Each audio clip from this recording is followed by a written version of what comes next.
¿Qué tal, mis queridos amigos, mis queridos hermanos? Qué gozo para mí saludarles, qué privilegio conectarme una vez más para compartir mi aporte al estudio de la lección de escuela sabática de este día. Alabo a Dios por este privilegio, por esta oportunidad preciosa que me brinda.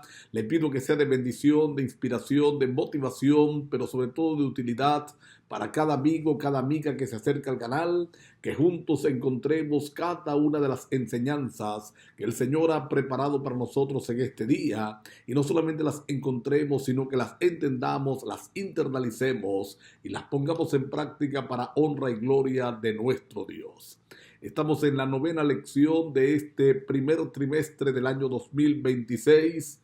Reconciliación y esperanza es la temática de esta semana, y esta sección, la sección del día de hoy, se titula El plan eterno de Dios. Vamos a mirar desde la perspectiva del apóstol Pablo lo que él está escribiendo a la iglesia en Colosas, cómo Dios siempre ha tenido un plan maravilloso, un plan extraordinario, y cómo cada uno de sus hijos forman parte de ese plan de una forma u otra, como todos aquellos que se dejan utilizar por el Señor, entonces forman parte del plan maravilloso, majestuoso de nuestro Dios. Ubíquense conmigo, por favor, allí en el capítulo 1 de la carta a los Colosenses, versos 24 y 25. El apóstol Pablo está hablando de un sufrimiento que él está agradecido y alaba al Señor por los sufrimientos que está pasando a causa del evangelio, a causa de la predicación de la palabra, donde él mismo dice que ha sido comisionado como un predicador gracias a la administración de Dios. Vamos a hablar en primer lugar del sufrimiento, a qué se estaba refiriendo el apóstol Pablo y cómo ese sufrimiento lo hacía a él entender que venía algo mejor. Y luego miraremos entonces cómo es que Dios maneja los hilos de la historia, cómo es que Dios va conduciendo la experiencia de cada persona para que esa persona llegue a ser exactamente lo que Dios quiere que sea. Cómo una persona, cuando se dispone a obedecer, a seguir los principios de Dios, llega a ser exactamente lo que Dios desea que sea. ¿De qué estaba hablando el apóstol Pablo? Aunque el apóstol Pablo estaba sufriendo un arresto domiciliario, sin duda el sufrimiento mayor del apóstol es no poder estar haciendo el trabajo como él venía haciéndolo antes de ser arrestado. El apóstol Pablo iba de una ciudad a otra, de un sector a otro, de casa en casa, predicando el evangelio de Dios, predicando la palabra de Dios. Deseaba gastarse de esta forma al servicio del Salvador.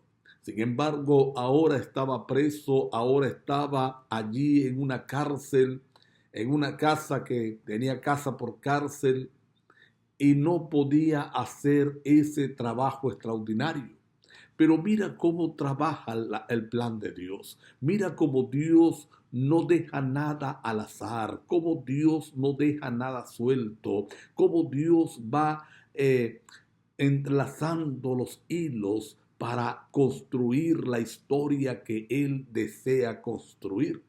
Allí, en esa prisión, el apóstol Pablo escribió la carta a los filipenses, a los colosenses, a Filemón. Una vez que él sale de esa cárcel, Dios le inspira las cartas primera a Timoteo y la de Tito. Y cuando vuelve a la cárcel, entonces desde allí escribe segunda a Timoteo. Mira que en ese transcurso doloroso, donde parecía que el apóstol Pablo estaba inhabilitado porque no podía predicar de la forma como él estaba acostumbrado a hacerlo, Dios le permite producir varias de las cartas y varios de los libros que integran lo que hoy conocemos como el Nuevo Testamento. Así que no fue que el apóstol Pablo estaba perdiendo tiempo, fue parte del plan de Dios. Dios utilizó ese sufrimiento, Dios utilizó esa circunstancia que por supuesto Él no las dio, Él no hizo que Pablo fuera preso, pero la utilizó con un beneficio extraordinario. Mira todo lo que le permitió al apóstol Pablo producir. Por eso el apóstol Pablo entendía que él pertenecía a un plan divino, que él era producto del plan divino y que ese sufrimiento que estaba enfrentando no se comparaba en nada con la gloria venidera que se había de manifestar en aquellos que aman al Señor. Por eso el apóstol Pablo, en medio de esta circunstancia, podía hablar del gozo, podía expresar la felicidad de ser un cristiano, porque entendía que eso simplemente eran como pellizquitos, ese sufrimiento eran como punzaditas delante de la gloriosa manifestación eterna, la vida eterna que el Señor le iba a dar. Ahora mira que el apóstol Pablo lo entiende. Allí en el verso 25 él dice que ha sido constituido ministro según la administración del Señor, según la administración de Dios. La palabra griega utilizada es oikonomia. ¿Y qué significa esta expresión?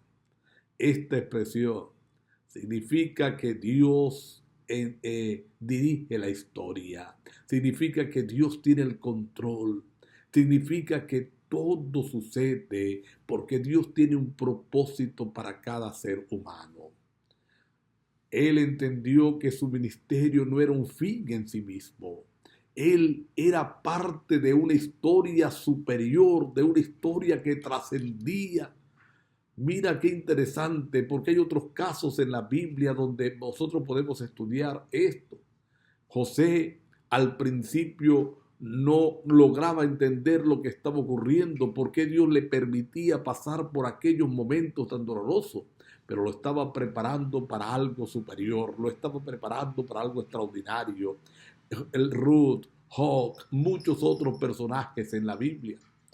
Tú y yo también, mi querido hermano, mi querida hermana, pertenecemos al plan eterno de Dios. En esta oportunidad podemos colocarnos en sus manos para decirle gracias. Gracias porque tienes propósitos para nosotros, porque deseas darnos salvación y lo vas a lograr. Pero mientras nos das esa salvación, quieres utilizarnos allí donde tú estás. Aunque parezca insignificante lo que puedes hacer por el Señor, hoy quiero que entiendas que forma parte del plan eterno de Dios. Forma parte de eso que Dios desea hacer, de su historia completa, de esa historia que trasciende. Allí estás tú, allí estoy yo, para aportar granitos de arena en la edificación del reino de los cielos. Gloria a Dios por utilizarnos. Qué grande es nuestro Señor. Maravilloso. Hoy podemos mirar que estamos haciendo la construcción del reino eterno. ¿Te parece que oremos para agradecer por este maravilloso plan? Gracias, Señor, por tu plan eterno. Gracias por el plan de salvación que has diseñado desde antes de la fundación del mundo. Y gracias, Señor, porque has ido utilizando hombres y mujeres a lo largo de la historia para construir esa historia maravillosa, ese plan maravilloso. Padre, gracias porque nosotros estamos allí. Hoy queremos ser parte de ese plan, Señor. Ayúdanos, dirígenos, tómanos para ti. Gracias por escucharnos en el nombre de Jesús. Amén. Mis queridos amigos, mis queridos hermanos, nos vemos mañana. Dios mediante.